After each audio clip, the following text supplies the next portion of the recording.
আসসালামু আলাইকুম ও রহমতুল্লাহি ও বারাকাতুহু। সম্মানিত দর্শক, আলোর পথে টিভি চ্যানেলের পক্ষ থেকে আপনাদেরকে জানাই শুভেচ্ছা ও অভিনন্দন। আজ আপনাদের সম্মুখে আলোচনা করতে যাচ্ছি রুকু হতে মাথা উঠানোর সময় ইমাম সাহেবের পিছনে যারা অংশগ্রহণ করবে, মুক্তাদি ইমামকে রুকুতে কোন জায়গায় পেলে সে পুরা রাকাত পেয়ে গেল, এটা অনেকেরই অজানা। এক ভাই প্রশ্ন করেছে যে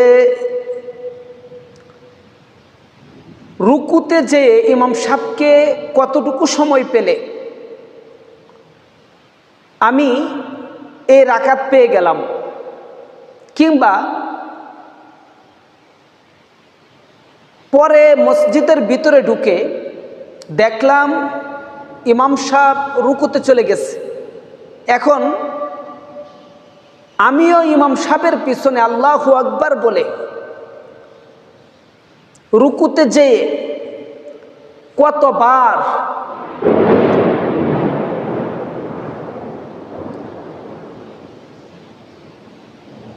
তাসবিহ পড়লে পুরো রাকাত আমি পেয়ে গেলাম, একবার নাকি দুইবার না তিনবারই বলতে হবে। মুহতারাম হাজিরিন, এই বিষয়টা হলো মাসআলা। ফতোয়ায়ে আলমগীর থেকে শুরু করে এর মাসআলা হলো ইমাম সাহেব আল্লাহু আকবার বলে রুকুতে গেছে, আর তিনবার পাঁচবার কিংবা সাতবার সুবহান রাব্বিয়াল আযীম সুবহান রাব্বিয়াল আযীম এটা বলে যখন সামি আল্লাহু লিমান হামিদা বলে রুকু হতে সোজা হয়ে দাঁড়াবে, দাঁড়ানোর জন্য সামি আল্লাহু লিমান হামিদা বলার আগেই তো বডিটাকে উঁচু করে, বডিটাকে সোজা করে, হাঁটু থেকে হাতটা সরিয়ে ফেলে, অর্থাৎ ইমাম সাহেব হাঁটু থেকে হাত ওঠানোর আগে আপনি যদি রুকুতে শামিল হতে পারেন তাহলেই আপনি পুরা রাকাত পেয়ে গেলেন। এই রাকাত আর সালাম ফেরানোর পরে দাঁড়িয়ে আপনার পড়তে হবে না। এখন এখানে প্রশ্ন হলো, আমি দেখলাম ইমাম সাহেবের হাত আছে হাঁটুতে, কিন্তু আমি যখন আল্লাহু আকবার বলে ফেললাম, তাকবীরে তাহরিমা বেঁধে ফেললাম, কিংবা রুকুতে যাচ্ছি, নামাজের ভিতরে ঢুকে যাওয়ার সাথে সাথে ইমাম সাহেব কি করে এটা কিন্তু আর আমার দেখা হচ্ছে না। অর্থাৎ আমি যখন আল্লাহু আকবার বলে রুকুতে গেলাম তখনই ইমাম সাহেব রুকুতে যাইতে যাইতে ইমাম সাহেব হাত ছেড়ে দিল, তাহলে এই মাসআলা কি হবে? সোজা সাপটা অল্প সময়ে অল্প কথা বলে উম্মতকে ছেড়ে দেওয়া আমার কাজ নয়। আমার কাজ হলো একটা কথা বললে এটার নেগেটিভ পজিটিভ দুটোটা দিক আমার উল্লেখ করতে হবে, যাতে জাতিকে পরবর্তীতে এই কথাকে কেন্দ্র করে কেউ বিভ্রান্ত করতে না পারে।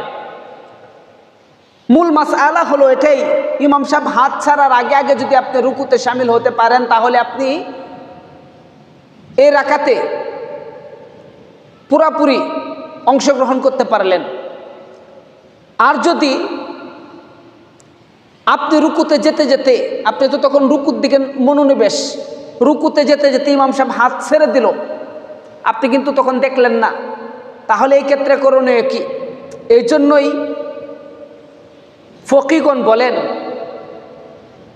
যে এতটুকু সময় পর্যন্ত যদি তুমি রুকুতে সময় পাও, যে ইমাম সাহেব রুকুতে চলে গেছে তার অনেক পরে তুমি মসজিদের ভিতরে হাজির হয়েছ, ঢুকেছ, নামাজে অংশগ্রহণ করেছ, রুকুতে যে একবার সুবহান রাব্বিয়াল আযীম বলতে পেরেছ, একবার যদি সুবহান রাব্বিয়াল আযীম বলতে পারো তাহলেও তুমি পূর্ণ রাকাত পেয়ে গেলে।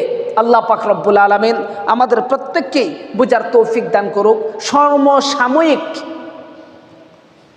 মাসআলাগুলো, নামাজ সংক্রান্ত, পারিবারিক সংক্রান্ত, সামাজিক বিষয়গুলো কেউ যদি জানতে চান তাহলে আলোর পথে টিভি চ্যানেলটি সাবস্ক্রাইব করে রাখুন পরবর্তী ভিডিও নোটিফিকেশন পাওয়ার জন্য।